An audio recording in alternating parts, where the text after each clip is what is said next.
የግጥሜ ርዕስ የጴጥሮስ እንባና የእግዚአብሔር ምሕረት።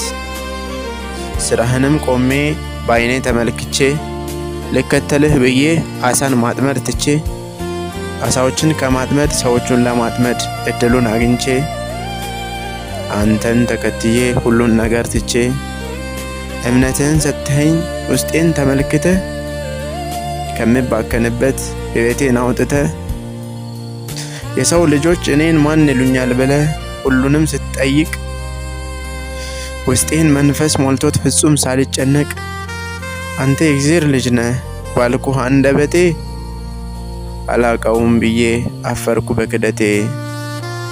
ታውቀው ነበርና ውስጤን ከጉድለቱ እኔን ትክዳለህ ስደርስ ሰዓቱ።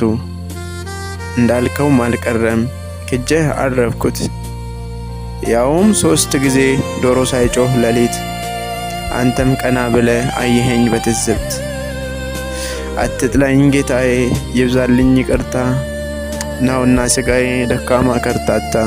አንደበቴም ቢከዳ ዓይኔም ሰውን ፈርቶ ልቤ ግን ያንተው ነው አይክድህም ከቶ። ልቤ ግን ያንተው ነው አይክድህም ከቶ ብዬ ስለምነው ጸሎቴንም ሰምቶ በምህረት ዓይኑ መጨነቅን አይቶ ልጁ አደረገኝ ከውድቀት አንስቶ። እንደ እግዚአብሔር መሐሪ አይገኝም ከቶ አይገኝም ከቶ። አመሰግናለሁ።